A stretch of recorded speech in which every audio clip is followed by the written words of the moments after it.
kami terhadap pemberitaan bahwa beberapa lalu, tepatnya tanggal 30 Januari 2025, pihak daripada Kejati dikirim surat dari Mabes terkait penetapan tersangka YF. Nah, ada beberapa berita yang berseliweran dan clickbait. Kami sangat memaklumi soal clickbait. Menyatakan bahwa terhadap persidangan pemeriksaan saksi tersebut ditemukannya tersangka baru. Nah, kami hanya ingin meluruskan bahwa pada tanggal 3 itu seperti yang saya sampaikan tadi, kita baru memeriksa 5 orang saksi. Yang pertama itu dari mantan kepala cabang, mantan BOSM, back office, sampai dengan customer service dan back office BOSM dari cabang lain. Belum ada memeriksa saksi dari nasabah maupun dari pihak-pihak lain. Nah, tentu inilah yang kemudian harus kami clearkan. Nah, yang kedua, posisi daripada YF tadi seperti yang kami jelaskan, sedikit saya buka terkait pembelaan kami. Boleh ya? Bahwa YF ini memang merupakan suami daripada terdakwa Tiara yang kemudian memiliki status sebagai anggota Polri aktif. Nah, namun YF ini statusnya juga merupakan nasabah di bank BSI tersebut. Nah, sampai hari ini kami tim advokasi kebingungan di mana titik keterlibatan YF klien kami yang lain ini terhadap perkara ini. Nah, namun perspektif kami menyatakan bahwa YF ini juga merupakan korban sama seperti nasabah-nasabah lainnya. Karena ada satu dokumen yang kami temukan di dalam perkara ini berbentuk surat pemberhentian ataupun pemecatan terdakwa terdakwa Tiara, yang menyatakan bahwa YF hari ini merupakan nasabah yang juga dirugikan terhadap fraud atau kelalaian manajemen PSI. Nah, YF ini mengalami kerugian sekitar kurang lebih 4M. Dan keluarga YF juga, ibu YF, kakak YF, adik YF juga mengalami kerugian. Nah, kerugian itu bervariasi dan juga produk-produk yang dirugikan itu juga bervariasi. Saya buka aja sekarang. Deposito, gadai emas, cicil emas, tabungan emas, ya, cicil emas, tabungan emas, ya. Tabungan emas. Nah, ini mengalami kerugian sehingga diakumulasikan sebesar 8,9 miliar seperti yang saudara berita. Nah, kemudian yang menjadi fokus dalam dakwaan tersebut hanya terhadap dua nasabah, MH dan HB, nasabah lain yang mengalami kerugian 2,9 miliar. Namun keluarga YF yang kemarin ditetapkan sebagai tersangka tidak sama sekali dibuka dan diviralkan. Nah, inilah yang menjadi kebingungan dan kami simpulkan dugaan kami ada suatu kriminalisasi terhadap nasabah ini. Begitu pengantarnya untuk yang YF. Silakan kami buka 3 pertanyaan. Oh ya, yang Mbak Sofi tadi belum dijawab, tapi tolong diulang lagi Mbak Sofi.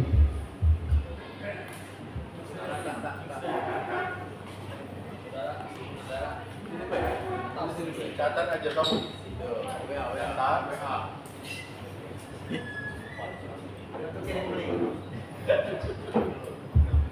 Langsung aja Bang, yang terkait dengan YF Bang, izin membelakangi ya. Jadi sikap kita ke Mabes Polri ini seperti apa ya? Karena kan yang menetapkan tersangka ini kan Mabes Polri.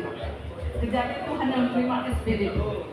Nah, sikap kita dari tim advokasi ini sekarang jumpa pers ini kita mengatasnamakan yang YFK atau yang Tiara aja? Tertanggal malam tadi YF sudah menjadi klien kita dari tim advokasi gabungan kolaborasi antara pengurus DPP pusat dengan DPC Bengkulu Raya. Oke, berarti fix ya. Dari kita tim advokasi dua nelayan memang ya. Jadi pertanyaan saya bilang sikap kita ke Mabes Polri seperti apa nih Bang dengan penetapan status tersangka YF sendiri? Terima kasih. Terima kasih Pak. Bahwa keluarga dan kami sebagai penasihat hukum justru sangat dikagetkan dengan rilis yang disampaikan oleh Dinas Kejati kemarin, bahwa ada dari beberapa media yang menyampaikan bahwa memberitakan bahwa penetapan ini berdasarkan keterangan dalam persidangan Mbak Tiara ya. Gitu. Jadi seolah-olah penetapan ini dari persidangan yang berkembang dalam perkara persidangan Mbak Tiara hari Senin kemarin. Nah, ini pertama kami tidak meyakini penetapan ini dari perkembangan sidang. Karena apa? Keterangan sidang kemarin belum bisa memberikan apapun terkait dengan dakwaan penuntut umum. Ya. Selanjutnya, klaim kami juga belum ada pemberitahuan penetapan sebagai tersangka. Bahwa berita sudah ditetapkan sebagai tersangka itu kami peroleh dari media, tapi dari penyidik Bareskrim Mabes Polri kami belum dapat. Jadi langkah hukum yang harus kami lakukan juga secara legal formal tentu kami harus pertimbangkan matang-matang terlebih dahulu. Kalau penetapan itu kan harus jelas-jelas penetapannya ada berupa surat penetapan atau kalau sekedar informasi tentu kan ini masih absurd, tapi tentu kami akan tidak lanjuti ini terkait dengan berita yang berseliweran di masyarakat. Itu saya kira ya. Nah, tentu kami menunggu dulu ketetapannya, Bu Sophie. Nah, kemudian yang paling dekat dari tim advokasi selain Ibu Tiara dan Pak Yogi tadi, kami tentunya akan melakukan upaya hukum gugatan perdata, yaitu kepada para nasabah, kepada Bank BSI ini, sembari persidangan pidananya berjalan. Gitu. Ada lagi?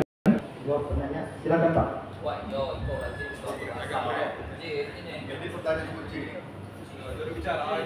Terima kasih Pak. Nama saya Hasan Basri dari Desa Nusantara. Terkait dengan YF, apakah YF ini pernah diperiksa oleh penyidik dalam hal ini Polri? Biasanya kami orang awam ini juga Pak, kok bisa di tengah persidangan dia menetapkan tersangka sebelum tersangka YF itu diperiksa oleh penyidik? Terima kasih Pak.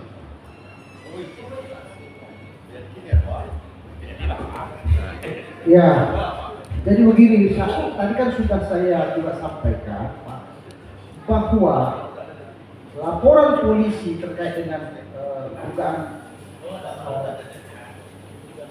tidak pidana bank syariah ini pada awalnya itu tidak menggunakan pasal 55. Ada pasal 64, ada TPPU. Pasal 55 tidak ada.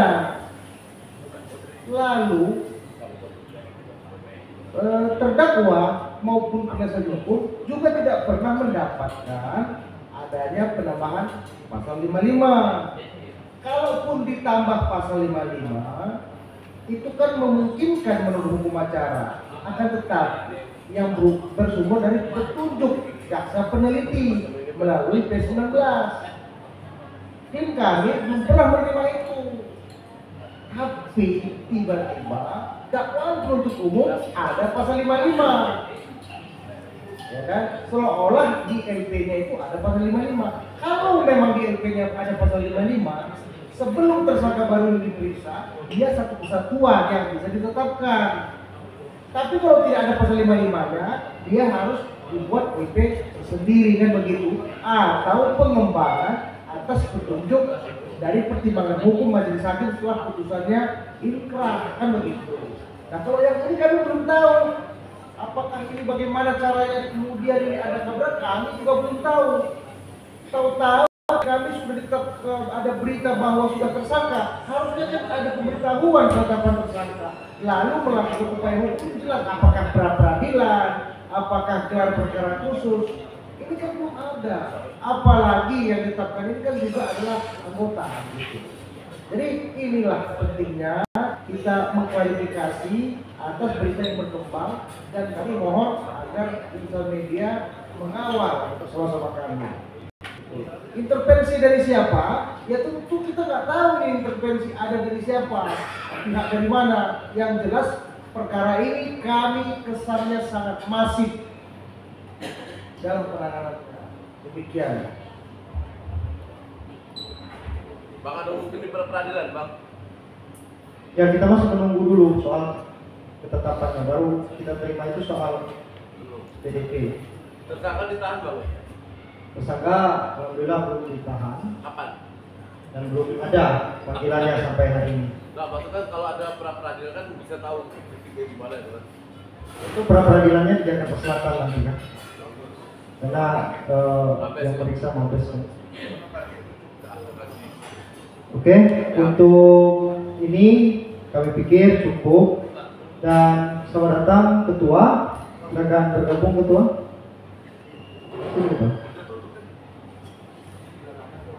Oh, ya. Untuk selanjutnya kita berkembang mungkin sambil kita minum kopi dan jus-jus, makan pizza, makan buah atau makanan Nusantara lainnya, kita bisa wawancara dan bercengkrama. Saya rasa cukup. Sekian dari kami. Wabillahi taufiq wal hidayah. Wassalamualaikum warahmatullahi wabarakatuh. Salam pergerakan.